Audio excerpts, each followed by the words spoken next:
Big பாஸ்ல இந்த week மொத்தம் 12 பேர் நாமினேட் ஆயிருக்காங்க. 3 பேர் வந்து ஏற்கனவே இருக்கிற கண்டஸ்டன்ட் நாமினேட் ஆகல. ஏன்னா அவங்கலாம் நாமினேஷன் ப்ரீ பாஸ் வாங்கி வச்சிருக்காங்க. சுபிக்ஷா, கனி, அதுக்கப்புறம் ஆரோரா இவங்க 3 பேர் வந்து பார்த்தீங்கன்னா இந்த நாமினேஷன் லிஸ்ட்ல வரல. புதுசா வைல்டு கார்டுல என்ட்ரி ஆன ஒரு 4 பேர் வந்து புதுசா என்ட்ரி ஆனதுனால அவங்கள நாமினேட் பண்ண முடியாது அப்படின்னு பிக் பாஸ் சொல்லிட்டாங்க. ஏன்னா 2 வாரம் அவங்க உள்ளுக்கு இருந்தா தானே கேம் வந்து சுவாரஸ்யமா கொண்டு போக முடியும். அப்படி இருக்கும்போது மத்த 12 பேத்துல யார் டாப்ல இருக்காங்க அப்படின்னு சொல்லிட்டு இந்த வீடியோல பார்க்கலாம். வினோத் அவர்கள் தான் டாப்ல இருக்காங்க. அன்அஃபிஷியல் ஓட் அடிப்படையில இன்னைக்கு காலை நேர ஓட் முடிவுகள் படி வினோத் அவர்கள் 34,730 ஓட்டு எடுத்து முதல் இடத்துல இருக்காங்க. அதற்கு அடுத்த இடத்துல வியானா அவங்களோட ஓட்டு அப்படின்னு பார்த்தோம்னா 21,560 ஓட்டு எடுத்து வியானா அவர்களும் ஒரு நல்ல ஓட் பர்சன்டேஜ்ல தான் இருக்காங்க. அதுக்கப்புறம் திவாகரும் வந்து பார்த்துட்டீங்கன்னா நல்ல ஓட்டு தான். 19,662 ஓட்டு எடுத்திருக்காரு. 3வது இடத்துல நம்ம டாக்டர் திவாகர் அவர்கள் இருக்காரு. 4வது பிளேஸ்ல கமருதீனோட ஓட்டு அப்படின்னு பார்த்தோம்னா 18,018 ஓட்டு தான் எடுத்திருக்காரு. அதுக்கப்புறம் 5வது பிளேஸ்ல நம்ம பார்வதி அவர்கள் இருக்காங்க. பார்வதியோட ஓட்டு அப்படின்னு பார்த்தோம்னா 17,624 ஓட்டு எடுத்திருக்காங்க. பார்வதியும் திவாகரும் தான் செம்மையா கண்டென்ட் கொடுத்துட்டு இருக்காங்க. அதனால அவங்க வந்து ஓரளவுக்கு ஃபுல்லாவே பிக் பாஸ்குள்ள இருப்பாங்க அப்படிங்கிறது ஒரு நம்பிக்கை இருக்கு. பார்வதி வந்து பார்த்துட்டீங்கன்னா சரி ரொம்ப வாயடிச்சுக்கிட்டே இருக்காங்க. ஆதிரை மாதிரி எதனா ஓட்டே போடாம கடைசி இடத்துல தள்ளிடுவாங்கன்னு பார்த்தோம். பரவாயில்ல. 5வது இடத்துல நம்ம பார்வதி அவர்கள் இருக்காங்க. 6வது இடத்துல விக்கல்ஸ் விக்ரம் வந்து 6வது பிளேஸ்ல இருக்காங்க. அவரோட ஓட் பர்சன்டேஜ் அப்படின்னு பார்த்தோம்னா 16,948 ஓட்டு எடுத்து விக்ரம் அவர்கள் 6வது பிளேஸ்ல இருக்காங்க. சபரி வந்து பிக் பாஸ்ல வரும்போது முதல் வீக்ல அவர் தான் வந்து டைட்டில் வின் பண்ணுவாங்க அப்படின்னு சொல்லி மற்ற கண்டஸ்டன்ட் எல்லாருமே வந்து அவரை தான் கூவிக்கிட்டு இருந்தாங்க.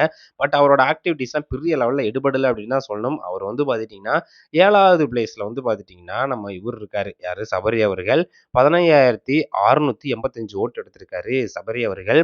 8வது பிளேஸ்ல கெமி வந்து பார்த்துட்டிங்கன்னா பரவாயில்ல. இங்க இருக்கிற அந்த 12 பேர்ல கெமி அப்படிங்கிறது ஓரளவுக்கு நல்லாவே ஓட்டு வாங்கியிருக்காங்க. அவங்க கேமும் ஓரளவுக்கு சூப்பரா பண்ணிக்கிட்டு இருக்காங்க. அவங்களோட ஓட்டு அப்படின்னு பார்த்தோம்னா 6,623 ஓட்டு எடுத்திருக்காங்க. கெமியை தொடர்ந்து நம்ம ரம்யா அவர்கள் வந்து பார்த்தீங்கன்னா 9த் பிளேஸ்ல இருக்காங்க.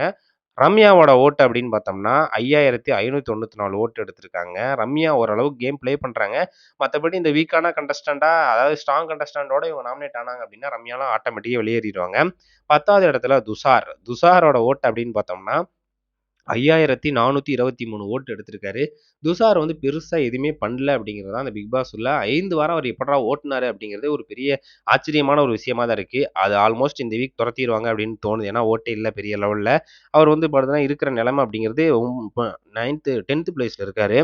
எஃப்ஜேவோட ஓட்டு அப்படின்னு பார்த்தோம்னா, அவரு சொன்னோம். எஃப்ஜே வந்து ரொம்ப சீனா போட்டுக்கிட்டு ஒரு மாரி பண்ணிட்டு இருக்காரு. அவரோட கேம் பிளே வந்து அங்க எடுபடாது அப்படின்னு நம்ம ஏற்கனவே சொல்லிட்டு இருந்தோம். ஸோ அதன் அடிப்படையில எஃப்ஜே அவர்களும் ரொம்ப நாள் பிக் பாஸ் ஹவுஸ்க்குள்ள தாக்கு பிடிக்க மாட்டார் அப்படிங்கிறது தான் நிதர்சனமான உண்மை.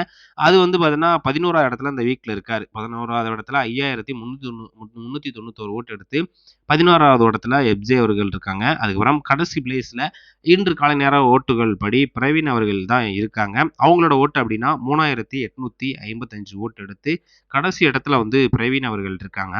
ஆல்மோஸ்ட் வந்து பார்த்துட்டீங்கன்னா இந்த வீக்ல கெமி, ரம்யா, துஷார், எஃப்ஜே, பிரவீன் இந்த 5 பேர் தான் மாறி மாறி அந்த ஓட்டு அடிப்படையில கடைசி இடத்துக்கு போறதும் அப்புறம் அப்படியே மாறி வரதுமா இருக்க போறாங்க.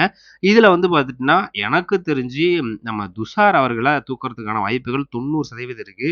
அவங்கள தொடர்ந்து வந்து பார்த்துட்டீங்கன்னா பிரவீன் இவங்க 2 பேர் வேணா வெளியேறிடலாம். இல்லைன்னா இந்த வீக்ல 12 பேர் அப்படிங்கிறனால டபுள் எவிக்ஷன் இந்த வீக் கண்டிப்பா இருக்கு. அந்த கண்டிப்பா டபுள் எவிக்ஷன்ல கெமி, துஷார், பிரவீன், கெமி இந்த 3 பேருக்குள்ள ஓட்டு அடிப்படையில் வெளியேறதுக்கான வாய்ப்புகள் இருக்கு என்னோட கணிப்புப்படி. வீக் எண்டுக்குள்ள எவ்வளவு மாறுது அப்படின்னு சொல்லிட்டு பொறுத்திருந்து பார்ப்போம்.